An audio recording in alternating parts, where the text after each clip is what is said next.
안녕하세요. DJ 선아입니다. 오늘의 사연 시작해 보겠습니다. 안녕하세요. 모 기업 회장 비서 일을 하고 있는 30대 여성인데요. 저한테는 만난 지 1년 된 예비신랑이 있어요. 예비신랑을 어쩌다 만나게 됐냐? 바로 이사님 소개로 만나게 된 건데요. 당연히 제가 본업도 잘했지만 눈치가 빠르고 센스가 좋아서 이사님 같은 임원직들이 절 예뻐라 했거든요. 임원직들이 저를 좋아했던 이유는 회장님 때문이었어요. 회장님이 똑똑하고 머리가 비상하신 분이지만 말을 조리 있게 잘 못하셨거든요.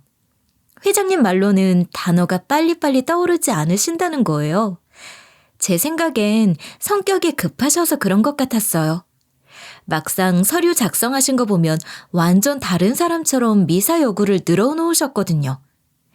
하지만 회장님이 임원들이랑 회의하면 말을 정확하게 하지 못하고 있잖아, 그거, 거기, 그때, 걔, 얘로 지시 내리니 임원들도 애를 먹었어요. 그러다 임원들이 못 알아먹으면 일 빠릿빠릿하게 못한다고 쿠사리 먹고 눈치코치로 알아서 해놓으면 엉망으로 해놨다고 난리가 나는 거예요. 그런데 제가 회장님과 일하면서 그런 일이 줄어들기 시작한 거죠. 회장님이 그 안건 어떻게 됐냐고 말만 해도 혼자서만 알아듣고 그 운용위 상정안건 말씀이십니까? 이렇게 말해버리니까 회의도 원활하게 돌아갔어요. 이로 인해 임원급들도 욕을 덜 먹으니 저를 좋아하고 회사 분위기도 좋아졌는데요. 임원급들 말로는 회장님이 말을 워낙 두루뭉실하게 말하니까 일을 못해서 잘린 비서가 한둘이 아니었다고 해요. 제가 유일하게 빠르게 적응하고 회장님과 눈만 마주쳐도 손발이 척척 맞았다고 합니다. 어쩔 때는 이사님이 저한테 따로 연락해서 회장님이 CEO 주간 임원회의 때 하신 말씀 알아들었냐고 물어본 적도 있었어요. 제가 그때 기다렸다는 듯이 전부 다 설명해 주니까 통역사라는 별명까지 생길 정도였죠. 그래서 회장님께서 저를 좋게 봐주시고 연봉도 두둑하게 올려주셨어요. 제 경력과 제 직무로 이 정도 연봉 받는 건 다른 회사에선 거의 불가능이라는 걸 알았기 때문에 어지간하면 여기서 뼈를 묻어야겠다고 생각했는데요. 이렇게 예쁨을 받다 보니 조건 좋은 남자도 소개받게 된 거예요. 그게 만난 지 1년 된 예비신랑인데 얘랑이도 우리 회사는 아니고 타기업 상무님 아드님이라고 하더라고요. 상무님이랑 같은 회사 다니고 있다고 들었고 연구직이라고 알고 있었어요. 얘랑이도 조건만 좋은 게 아니라 성격도 너무 좋았어요. 저한테 얼마나 다정한지 얘랑이랑 결혼을 결심하게 된 날이 있었는데요. 제가 회식하는 날 생각보다 빨리 취해서 혼자 먼저 집에 가게 됐어요. 분명히 나올 때는 실수하면 안 된다는 생각에 잔뜩 긴장하고 있었는데 혼자서 길거리 나오니까 긴장이 풀렸나 봐요. 갑자기 잠이 쏟아져서 길거리에서 졸기 시작했는데요. 저랑 얘랑이는 정말 일하는 시간 아니면 거의 30분에 한 번씩은 꼭 연락하는 편이었거든요. 그런데 제가 집에 간다, 일단 혼자 나왔다고 연락해놓고 몇 시간 동안 연락이 안 오니까 걱정이 됐나 봐요. 누가 저를 흔들어 깨우길래 정신을 차렸는데 얘랑이가 막 울면서 이러고 있더라고요. 네가 술 취해서 먼저 집에 가겠다고 해놓고 연락이 없어서 놀랐잖아. 민환이한테도 연락해서 누나 집에 들어왔냐고 물어봤는데 안 들어왔다고 하잖아. 내가 너무 걱정돼서 문자했는데 답장도 없고 전화도 안 받고 지금 뭐 하는 거야? 얘랑이가 제 동생이랑도 친해져서 연락처를 받아놨었거든요. 제가 부모님이랑 동생이랑 한 집에서 다 같이 살고 있어서 얘랑이가 동생한테 문자를 했다는 거예요. 그런데 제가 집에 안 들어왔다고 하니까 얘랑이가 저한테 계속 문자하고 전화를 했대요. 하지만 제가 골아떨어져서 연락을 받지도 않아서 얘랑이가 울면서 저를 찾으러 다녔다고 하죠. 그러다가 제가 회식한다는 술집 근처에서 절 찾은 거예요. 그때 저한테 큰일 난 줄 알았다는 얘랑이의 모습을 보고 깜짝 놀랐어요. 계속해서 눈물을 참지 못하고 훌쩍거리는 거예요. 이게 울 정도인가 했는데 얘랑이가 글쎄 이런 이야기를 꺼내더라고요. 전 남친이 연락처 바꿔서 전화해 대고 쫓아다녔다며. 난 또 그 전 남친이 집으로 찾아온 줄 알고 얼마나 무서웠는지 알아? 제가 예전에 전 남친한테 스토킹 당했던 적이 있었다고 털어놨거든요. 전 남친하고 무슨 일이 있는 줄 알았다고 별의별 상상을 다 했다고 하는데 전 이런 예랑이한테 크게 감동받았어요. 결혼은 이런 사람이랑 해야겠구나 싶었는데 몇 달 후에 예랑이도 저한테 결혼 이야기를 꺼내는 거예요. 그렇게 우리는 양가 부모님께 결혼 허락을 받으러 가게 됐어요. 가장 먼저 친정집에 갔는데 저희 부모님이 예랑이를 보고 마음에 들어 하셨죠. 특히 친정엄마가 예랑이를 보고 이렇게 얘기해 주시더라고요. 김서방이 인물도 훤칠하니 잘생겼는데 그것도 모자라 직업까지 좋네. 게다가 김서방이 챙겨온 거 보니까 성격도 다정하고 섬세한 것 같아. 어쩜 우리가 좋아하는 걸 어떻게 딱 알고 사가지고 왔어.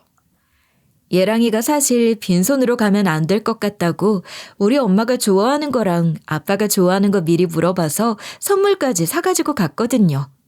엄마가 예랑이한테 화분을 받고 아빠는 고량주 한 병을 받으시니까 너무 좋아하셨죠.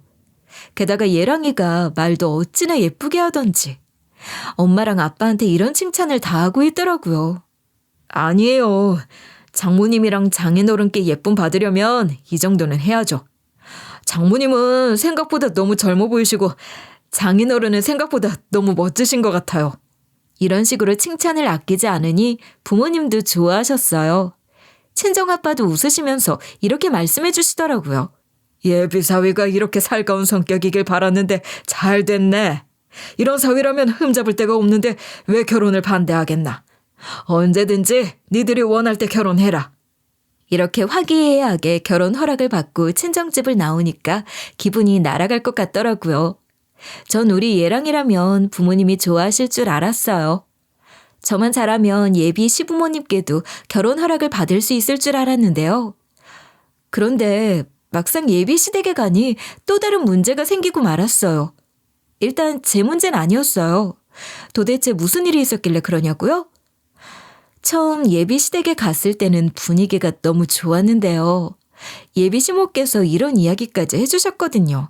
아이고, 네가 유미냐? 우리 아들한테 많이 들었다. 유민이가 능력이 워낙 출중해서 회사에서 엄청나게 인정받고 있다며? 그쪽 업계에서 소문이 자자하다고 우리 아들이 말해주더라. 외모도 어쩜 이렇게 미스 코리아 같니? 이렇게 예쁜 며느리가 오게 될 줄은 몰랐네. 이렇게 칭찬해주고 계시는데 그 옆에 소개받지 못한 정체불명의 사람이 너무 신경 쓰이는 거예요. 얘랑이랑 같이 갈 때부터 음식을 준비하고 있었고 과일을 깎아오거나 설거지를 하는 등 각종 집안일을 하고 있었어요. 처음엔 집안일 해주는 아주머니인가 싶었는데 가정부라고 보기엔 좀 많이 젊더라고요. 이 이야기 끝나면 예비 시부모님께서 소개를 해주시겠지 했는데 끝까지 소개를 안 해주시는 거예요. 마침 할 말이 떨어져서 정적이 흐르길래 제가 이리 물어봤죠. 그건 그렇고 어머님, 이분은 누구세요? 제가 인사도 안 드리고 어머님과 아버님하고만 대화를 나눈 것 같아서요. 실례를 범한 것 같아서 죄송하네요. 그때 예비 시부모님 표정이 잠깐 굳었다가 다시 미소를 머금고 있는 거예요. 제가 기분 탓인가 싶어서 두 눈을 꿈뻑이고 있으니 예비 시모가 이런 답변을 주셨어요. 둘째 아들이 진지하게 만나고 있는 여자라고 하더라. 얼마 전에 데리고 왔더라고. 결혼 허락해달라고 여기 있는 거야. 얘가 집안일 하고 싶어서 있는 거니까 너무 신경 쓰지 말아라. 예비 시모가 하는 말을 들어보니 예랑이의 남동생, 즉 예비 도련님과 결혼을 허락받으러 온 여자라는 거예요. 그러니까 저한테는 예비 동서 될 사람이라는 거죠. 다른 사람도 아닌 결혼도 안 한 예비 동서가 시댁 집안일을 하는 것도 모자라 자기랑 똑같은 처지인 예비 며느리 앞에서 식모처럼 일하고 있다는 사실이 납득이 안 갔어요. 하지만 그 자리에서 따져가며 묻지는 못하고 이런 식으로 예비 동서에게 말을 걸었어요. 상 차리시게요? 저랑 같이 해요. 수저 주세요. 제가 놓을게요. 동서는 나중에 먹는다고요? 그런 게 어딨어요. 동서도 이리 와서 같이 먹어요. 이렇게 조잘되면서 같이 나서서 집안일도 하고 예비 동서 보고 같이 밥 먹자, 과일 먹자고 했는데요. 제가 그러니까 예비시모가 이렇게 막아서는 거예요. 아이고 유미야, 네가 수저를 왜 놓냐? 손님인데 가만히 있어. 괜히 거들지 말고 일로 와. 너는 네가 집안일 하고 싶다고 해서 온 거니까 유미 시키지 말고 네가 다 해라. 제가 집안일 하려고 드니까 예비시모가 다 빼앗아서 예비동서한테 다시 시키시더라고요. 예비동서는 뭘 어쨌길래 이런 수모를 겪고 있는 건지. 제가 예비시모와 예비동서 눈치를 살피며 밥상이 차려지는 걸 지켜보고만 있었거든요. 상이 다 차려지니까 예비시모께서 이런 말씀을 하시는 거예요. 유미야, 어서 먹어라. 쟤는 밥 먹었으니까 신경 쓰지 말고 먹어. 어차피 얘는 이런 거 안 좋아한다. 내가 비싸게 주고 사온 대게인데 제대로 먹지도 못하더라. 입이 싼 마이라 맛도 몰라.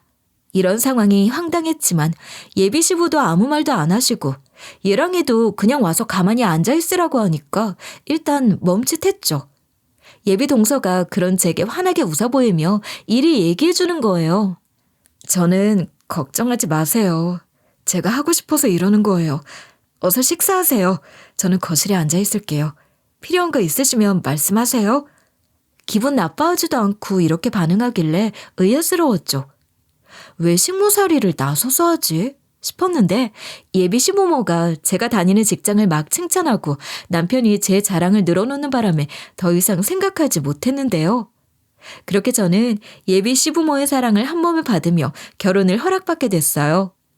이제 예비 시댁에서 나오려고 하는데 예비 동서가 있는 부엌이 소란스러운 거예요. 무슨 일인가 싶어서 가까이 가보니 예비 동서가 이렇게 난리를 치고 있더라고요.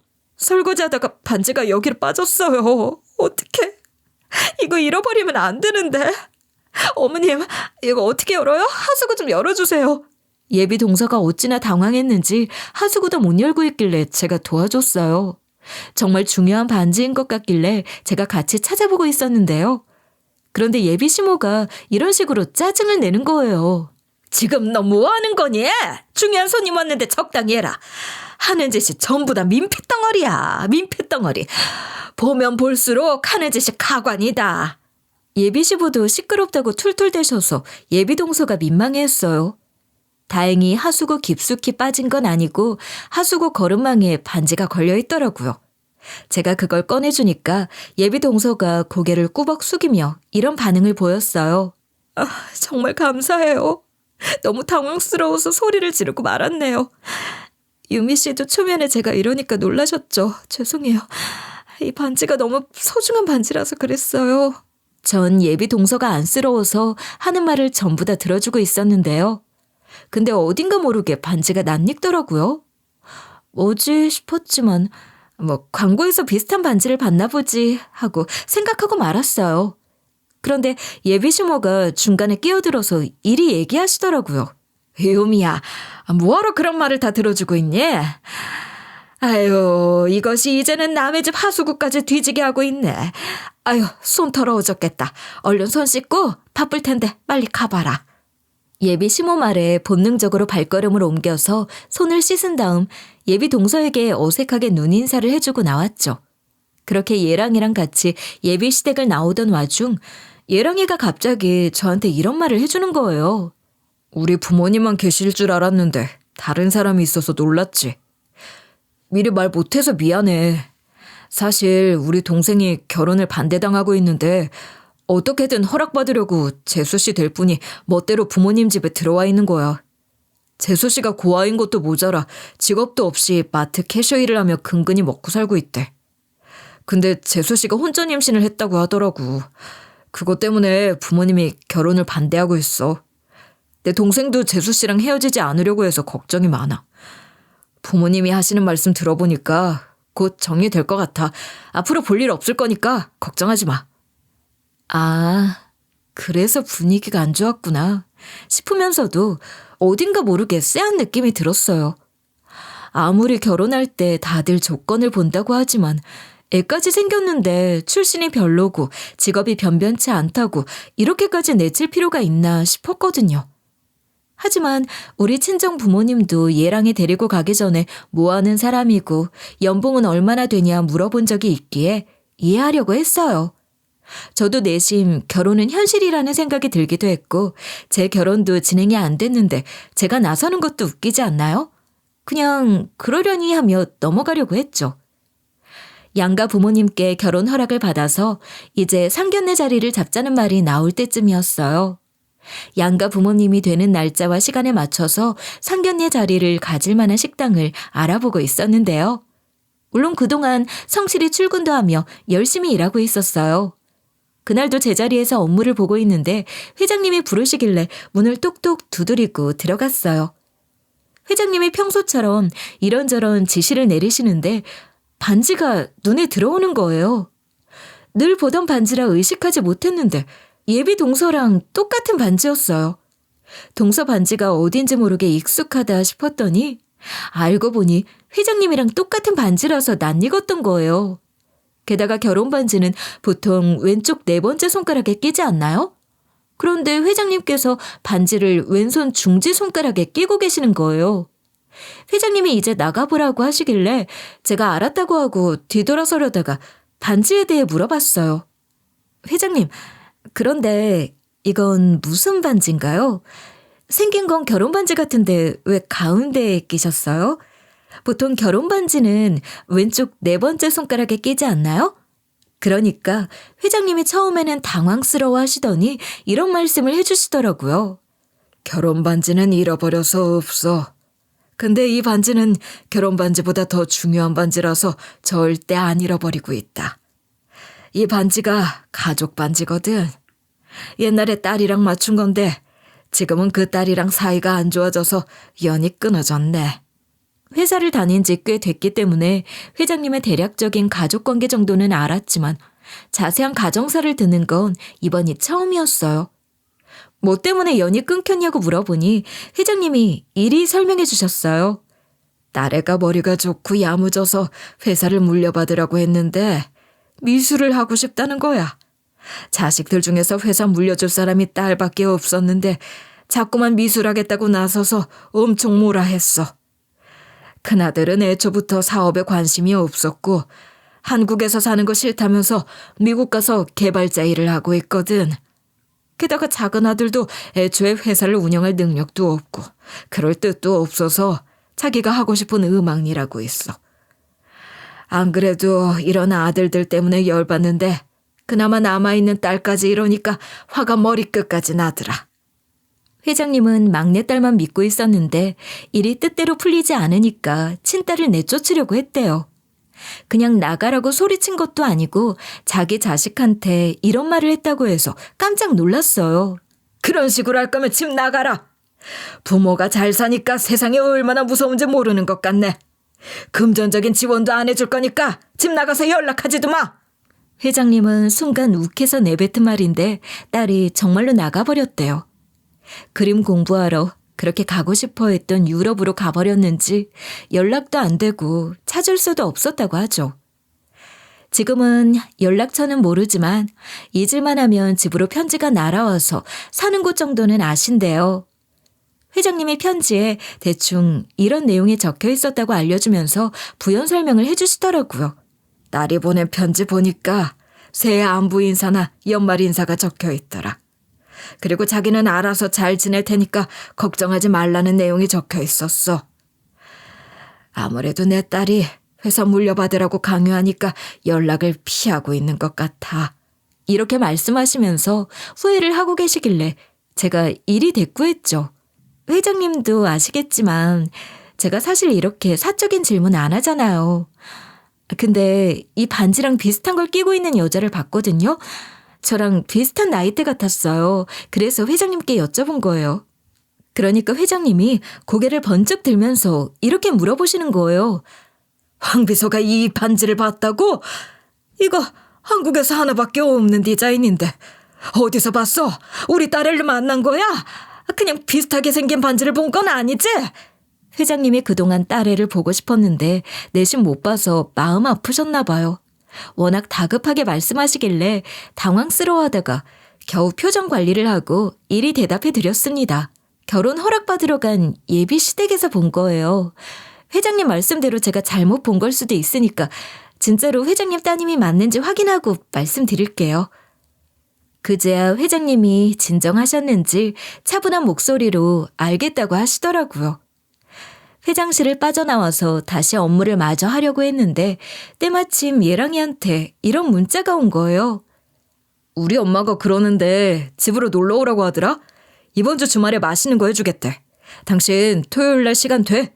그날 별다른 약속이 없어서 예랑이랑 같이 가자고 했는데요. 그렇게 시간이 지나 그 주 토요일에 예비시댁에 가게 됐어요. 예비 시부모께 인사드린 다음 예비 시모가 해준 밥을 먹고 있었는데요.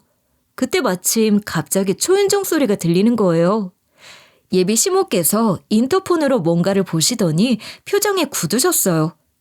예비 시모가 예비 시부에게 무어라 귓속말을 하시더니 예비 시부도 정색을 하셨는데요. 그리곤 예비 시부께서 이런 이야기를 하시더라고요. 말도 안 하고 와서는 뭐하는 짓거리야. 당신이 일단 문 열어줘. 지금 중요한 손님이 오셨으니까 나중에 이야기하자고 전해. 예비 시모가 알겠다고 하고 문을 연 상태로 막 뭐라 얘기하고 계셨죠. 그런데 어떤 사람들이 막 잠시면 된다고 밀고 들어오는 거예요. 갑자기 찾아온 사람이 누군가 했는데 예비 동서와 예비 도련님이었어요. 예비 동서가 비닐봉지에서 뭔가 꺼내더니 이런 인사말을 건네는 거예요. 안녕하세요. 아버님 식사하고 계셨네요. 형님이랑 아주버님도 오셨네요. 제가 반찬을 싸왔는데 이것도 한번 드셔보세요. 이렇게 말하고 짐을 풀기 시작하니까 이게 지금 무슨 상황인가 싶었어요. 이때 예비 시모가 제 눈치를 보면서 이리 얘기하시더라고요. 내가 방금 중요한 손님 왔다고 하지 않았니? 갑자기 찾아와서 무슨 짓이야? 저번에도 말도 안 하고 와서는 가라고 해도 가지도 않더만. 얼른 가라. 할 말이 있으면 나중에 와. 이런 식으로 밀어내니까 예비 동서가 갑자기 우는 소리를 냈어요. 어머님, 끝까지 저한테 이러실 거예요? 저는 어머님께 예쁨 받으려고 반찬까지 싸왔는데 이러실 거냐고요. 언제까지 결혼 반대하실 건데요? 어머님 손주될 애를 임신했는데 이렇게 결혼 반대하시면 어떡해요? 제발 결혼 허락 좀 해주세요. 뱃속에 있는 애 지울 수 없어요. 제가 아무리 고아라도 이러시는 건 아니죠. 여기서 예비 도련님까지 나서서 예비 시부모께 호소하기 시작했어요. 엄마, 아빠, 우리 세은이 마트캐시 알바만 하는 사람 아니라니까. 그림 그리는 사람이야. 엄마가 예술가라니까 좋아하면서 데리고 오라고 할 때는 언제고 갑자기 왜 이러는 거야? 세은이가 나 없이 찾아온 적도 있다며. 엄마랑 아빠가 어쩜 이럴 수 있어. 어떻게 뱃속에 내 품은 사람한테 이런 취급을 할 수 있냐고.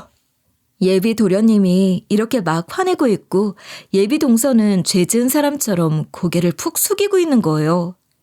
예비 동서를 2번 본 저도 가슴 아파서 안쓰러움이 느껴지는데 예비 시모는 아무렇지도 않나 봐요. 예비 시모가 예비 동서를 안이 꼽게 보면서 이러시는 거예요. 내가 예비 며느리 앞이라고 안 이러려고 했는데 네가 인간적으로 생각을 좀 해봐라. 너 같으면 고아의 마트캐셔 일하는 며느리 집안에 들이고 싶겠니? 결혼 반대했는데 애 뱉다고 이렇게 밀고 들어오는 게 어딨어. 네가 그렇게 시집 오고 싶으면 어디 한번 집안일이라도 해봐라. 집안도 안 좋아. 돈도 없어. 직업도 그저 그러면 집안일이라도 잘 해야지. 식모살이 할 생각으로 들어온다고 이러는 거지? 그럼 어디 한번 해보라고. 이렇게 행주를 예비 동서에게 휙 던지시는 거예요. 예비 시부도 나서서 이런 으름장을 놓으셨어요. 그네 여자친구가 온 좋은 날에 뭐하는 짓거리냐?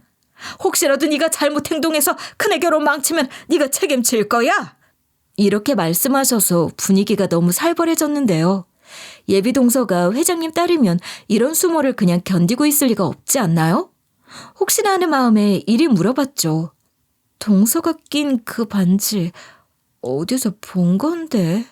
그러니까 예비 동서가 깜짝 놀란 얼굴로 절 쳐다보는 거예요. 제가 여기서 회장님 이름까지 얘기해 주니까 예비 동서가 잠시 할 말이 있다고 절 끌고 나왔어요. 잠깐 복도로 나와 예비 동서가 이 반지를 어디서 봤냐고 물어보길래 제가 이리 답했어요.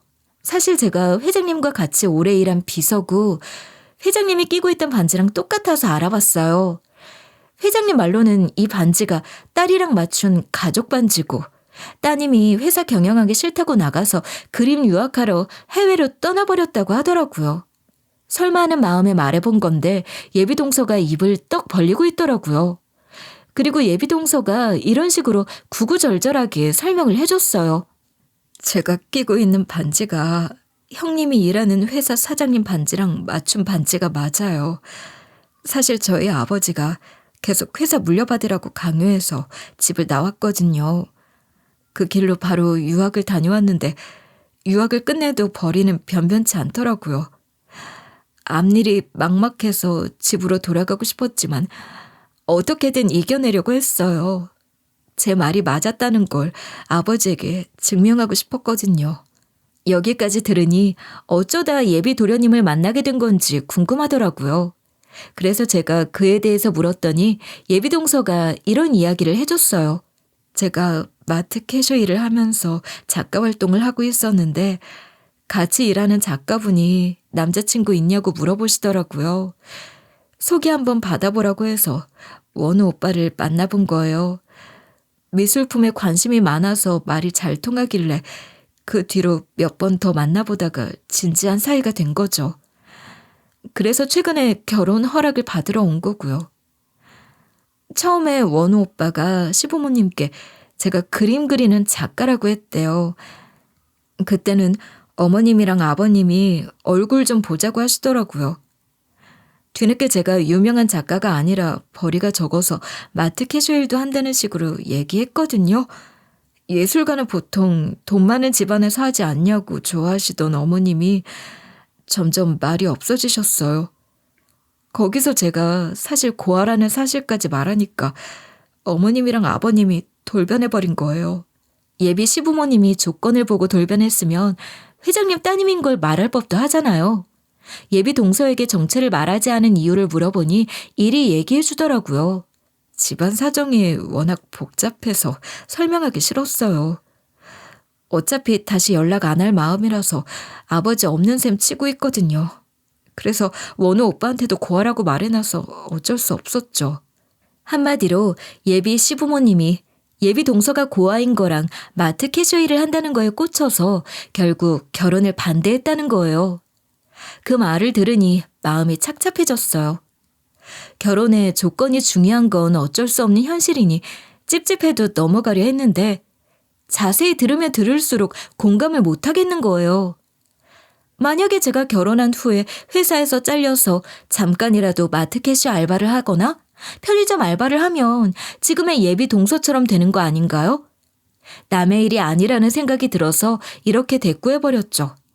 차라리 결혼하지 마세요. 뭐하러 이런 수모를 다 겪어가면서 결혼하려고 드세요? 지금 동서 거의 식모 취급 당하고 있잖아요. 동서가 뭐가 아쉬운 게 있어서 그래요. 제 상식선에서는 예비 동서의 행동이 이해가 되지 않았어요. 예비 동서가 답답하게 이런 식으로 울먹거렸거든요.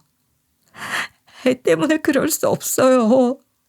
저도 뱃속에 있는 애기 생각하면서 참고 있어요. 저도 이러고 싶지 않은데 제 뜻대로 되는 게 하나도 없네요. 여기서 답은 하나밖에 없는데 예비 동서가 왜 이러는 걸까요? 그래서 제가 속 시원하게 그동안 이야기하고 싶었던 걸 해버렸습니다. 왜 그렇게 당하고만 계세요? 어머님이랑 아버님이 결혼 후에도 그럴 텐데 참고만 있게요? 도련님도 동서랑 결혼하고 싶어하는 눈치니까 아버지가 회장님인 거 폭로해 버리세요. 그런데 예비 동서가 제 팔을 딱 잡는 거예요. 눈을 동그랗게 뜬 채 저를 똑바로 쳐다보면서 이렇게 말하더라고요. 절대로 제가 회장님 딸인 거 말씀하지 마세요. 아예 모른 척하고 계시면 돼요. 그래서 제가 형님을 여기까지 부른 거예요. 아시겠죠? 예비 동서 표정이 너무 무서워서 놀란 사이 예비 동서가 가버렸어요. 도대체 무슨 이유로 예비 동서가 이렇게까지 사실을 숨기나 싶었는데요.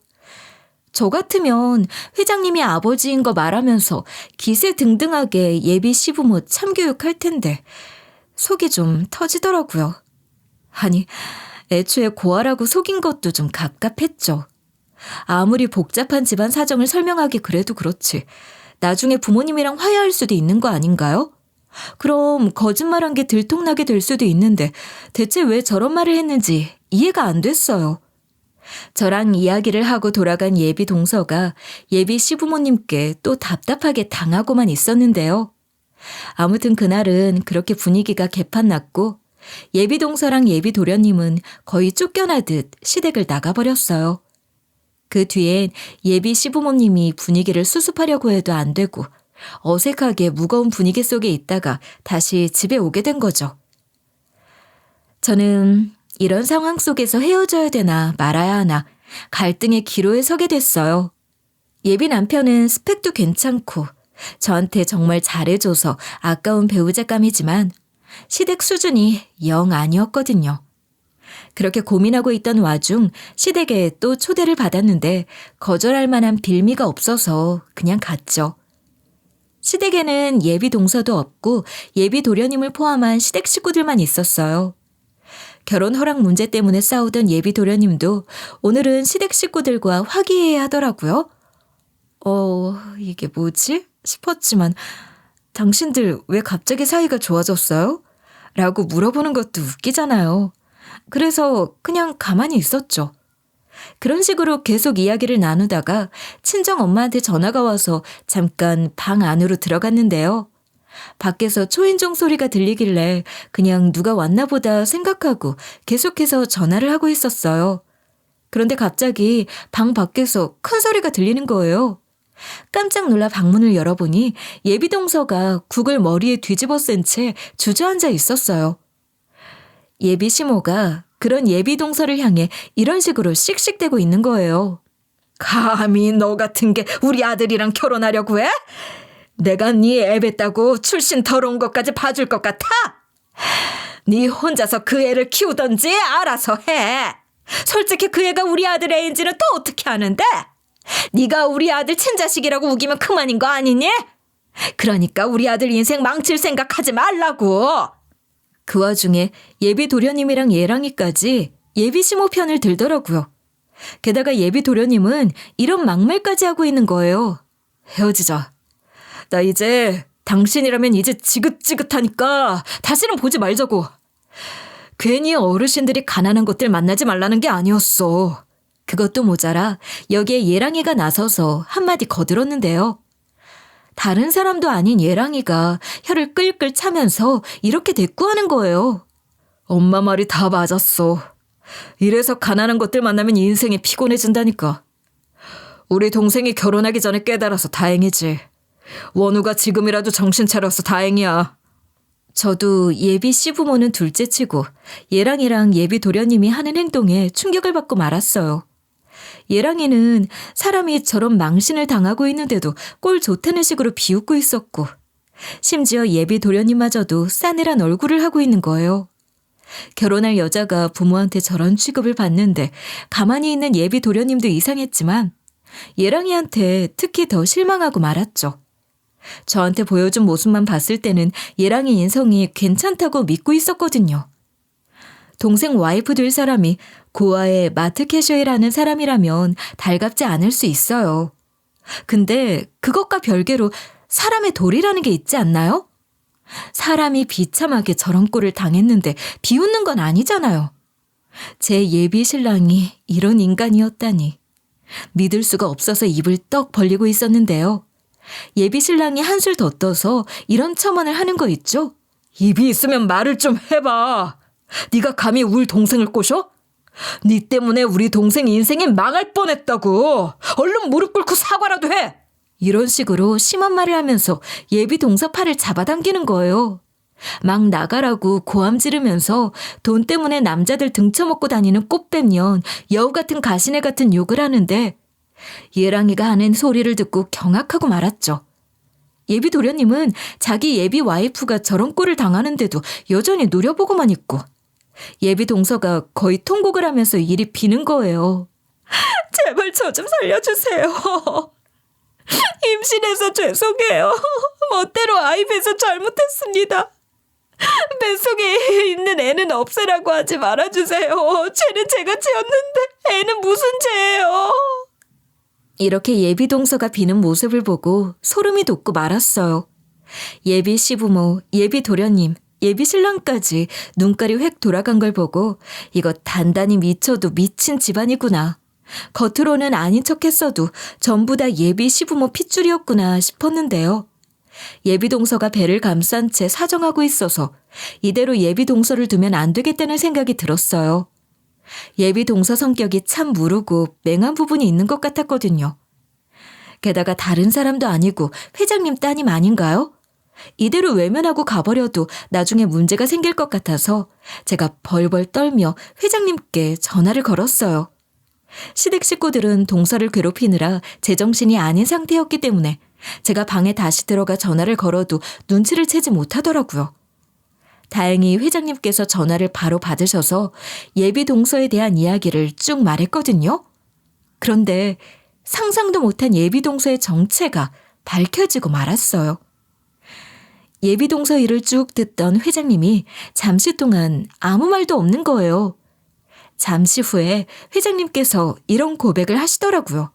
사실 세은이, 그러니까 황비서 동서 될 뻔한 사람이 내 딸이 아니야. 마누라 몰래 만나고 있던 내 연녀였거든. 얼마 전에 황비서가 반지에 대해 물어봐서 내가 대답해 줬잖아.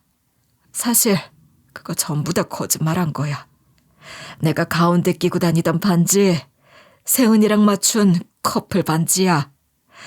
결혼 반지를 잃어버린 것만 사실이고 그동안 안사람한테 들킬까봐 가운데 손가락에 반지를 끼고 있었거든. 애들 엄마가 반지에 대해 물어보면 이모들끼리 맞춘 기업 반지라고 둘러댔어. 그래서 황비서가 반지에 대해 물어보니까 연 끊긴 딸 이야기를 하면서 가족 반지라고 둘러댄 거고. 한마디로 회장님의 연 끊긴 딸 이야기는 처음부터 내연녀 이야기였던 거예요. 100% 거짓말은 아니고 연 끊긴 딸이 있는 건 맞는데 딸 쪽에서 일방적으로 집안을 박차고 나간 거래요. 그 말을 쭉 듣고 나니 이상한 점이 느껴져서 이리 물었거든요. 가출해서 연 끊긴 이야기는 따님 이야기라고요? 동서한테 회장님이랑 똑같은 반지를 끼고 있어서 회장님 이야기를 해줬거든요. 그런데 동서가 유학 간다고 가출했다고 하던데 그 말은 또 뭐예요? 회장님께서 제 질문을 듣고 이런 식으로 명쾌하게 답변해 주시더라고요. 세은이가 나랑 만나다가 갑자기 예술하겠다고 유학을 보내달라고 하는 거야. 그래서 유학 자금으로 거금을 쥐어줬는데 그 뒤로 연락이 안 됐어. 숨겨진 진실을 다 알고 나니까 제가 다 얼척이 없었죠. 유학 간다던 내연녀가 다른 남자 만나서 결혼 허락받으러 왔다고 하는데 회장님 반응이 어떻겠어요? 어쩐지 회장님이 막 이성을 잃은 채 반지 어디서 봤는지 알려달라고 소리치더라고요. 저는 순간 시댁 식구들이 퍼부었던 말이 생각났어요. 시모가 우리 아들애가 맞는지 어떻게 아냐고 했던 거. 돈 때문에 남자 등쳐먹고 다니는 꽃뱀이라고 했던 거요. 설마 시댁과 남편도 회장님 내연녀의 정체를 알아내서 그러는 거 아닐까? 라는 생각이 딱 드는 거 아니겠어요? 어쩐지 예비 시댁 식구들이 전부 다 눈깔이 획 돌아가서 예비 동서를 쫓아내려고 하더라고요. 여러모로 시집갈 집안이니 사실을 판가름하고 싶어서 제가 회장님께 이런 말씀을 드렸죠. 안 그래도 시댁 식구들도 동서 정체를 알게 돼서 난리가 났어요. 회장님도 지금 그러고 계실 때가 아니라 얼른 여기로 오세요. 회장님이 제가 있는 곳이 어디냐고 물어보셔서 문자로 주소를 보내드렸거든요. 그러니까 몇 분 뒤에 띵동하고 초인종 소리가 울리더라고요. 그 소리 때문일까요? 예비 동서한테 적당히 하고 썩 나가라고 소리 지르던 예비 시댁 식구들이 싹 다 조용해졌어요. 제가 얼른 문을 열어드리니까 회장님이 들어오셨는데요. 예비 동서가 회장님 보고 얼굴이 새하얘지더라고요. 자기도 모르게 오빠? 이러더니 입을 합 막는 거예요. 회장님이 그때부터 이런 식으로 날뛰기 시작했어요. 와이프 몰래 네가 해달라는 거 다 해줬는데 어떻게 이럴 수 있어? 미술하고 싶다고 해서 유학자금까지 줬더니 뭐? 다른 남자랑 결혼을 준비해? 유학 끝나면 다시 돌아오겠다는 말만 믿고 기다렸는데 네가 이렇게 내 뒤통수를 쳐? 그런데 예비 동서가 어이없게도 이런 식으로 반박을 해대는 거예요. 오빠, 나도 이제 평범하게 살아보고 싶어서 그랬어. 숨어 지내고 몰래 만나는 거 말고 정상적인 가정 가져서 행복하게 지내고 싶었단 말이야. 오빠한테 유학 가겠다고 거짓말한 건 미안해. 정착할 돈이랑 결혼 자금 같은 게 필요해서 그랬어. 이 말을 들은 시모가 기가 막힌 표정으로 예비 동서를 노려보면서 말하더라고요. 진짜 대단한 년이네 이거. 내가 너 뒷조사하면서 우리 아들 말고도 만나는 남자 있다는 건 알았다만 심지어 회장님도 꼬신 거였어? 예비 시댁 식구들이 괜히 꽃뱀이라고 욕한 게 아닌 거였어요. 예비 동서 입으로 꽃뱀이라는 사실이 밝혀지니까 예비 시댁 식구들이 왜 그랬는지 납득이 가기 시작했죠. 이 와중에 유일하게 이해가 안 되는 부분이 있더라고요. 예비 동서가 회장님과 맞춘 반지를 싱크대 하수구에 빠뜨려서 난리를 쳤잖아요. 그 당시 예비 동서의 행동이 궁금해 이리 물었거든요. 동서, 그럼 반지는 왜 소중한 거라고 이야기한 거예요? 회장님 버리고 결혼할 생각이었으면 회장님과 맞춘 반지를 왜 끼고 다녔던 건데요? 그런데 예비 동서가 어이없게도 이런 대답을 내놓더라고요. 순금이라서 그랬어요.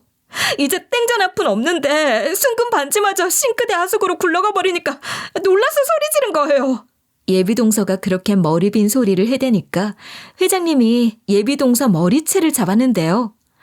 회장님이 팔을 막 휘두르시면서 이런 식으로 악을 지르셨죠. 네가 감히 나한테 받을 거 다 받아놓고 날 버리고 딴 남자를 만나? 유학 자금으로 준 돈, 명품 가방, 외제차, 집 사준 거 다 내놔. 전부 다 갚으라고. 회장님이 이러니까 예비 동서가 울면서 이러더라고요. 오빠 미안해. 잘못했어. 우리 사이에 무슨 그런 걸 갚으라고 하는 거야. 평범하게 살고 싶은 마음에 이 남자 저 남자 만나다 보니 이미 다 팔거나 써버려서 아무것도 없단 말이야. 회장님이 고소할 거라고 하니까 예비 동서 눈이 엄청나게 커졌죠. 바로 회장님 앞에 무릎을 꿇고 이렇게 빌기 시작했어요. 고소라니? 도대체 그게 무슨 말이야? 그럼 사모님도 알게 되지 않아? 그럼 오빠도 손해잖아. 갑자기 이러는 게 어딨어. 나 고소하면 오빠도 피곤해질 테니까 제발 한 번만 봐줘라. 예비 동서가 손이 발휘되도록 빌었는데도 회장님은 용서해줄 마음이 없나 봐요. 아주 단호하게 이런 일침을 날리고 있었거든요. 이미 이혼 준비 중이라 상관없어. 더 이상 사랑 없는 부부관계를 유지하기도 싫고 세은이 널 언젠가 다시 찾으면 결혼하려고 마음먹고 있었거든. 그동안 이혼을 준비하고 있었는데 인연은 정작 이러고 있었네. 예비 동서가 그 말을 듣고 납작 엎드려서 회장님 바지가랑이에 매달리고 생쇼를 하더라고요. 그러다 예비 시댁 식구들한테도 살려달라고 비니까 예비 도련님이 일이 대꾸해버렸죠. 내가 당신을 왜 도와줘야 돼? 우리 이미 파혼한 사이 아니야? 남의 집에서 뭐 하는 거야? 안 나가면 경찰 부를 거니까 지금 당장 나가. 결국 예비 동서와 회장님이 예비 시댁 식구들한테 내쫓기게 됐는데요. 그렇게 예비 도련님과 예비 동서가 헤어지게 된 거예요. 하지만 예비 시댁 식구들이 이전 예비 동서가 고아 출신에 마트 캐셔 알바하고 있다고 무시한 건 사실 아닌가요?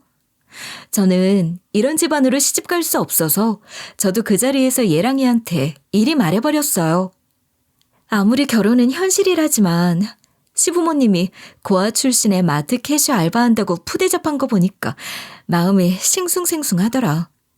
결혼은 다시 생각해보자. 잠시 각자 생각할 시간 좀 갖게.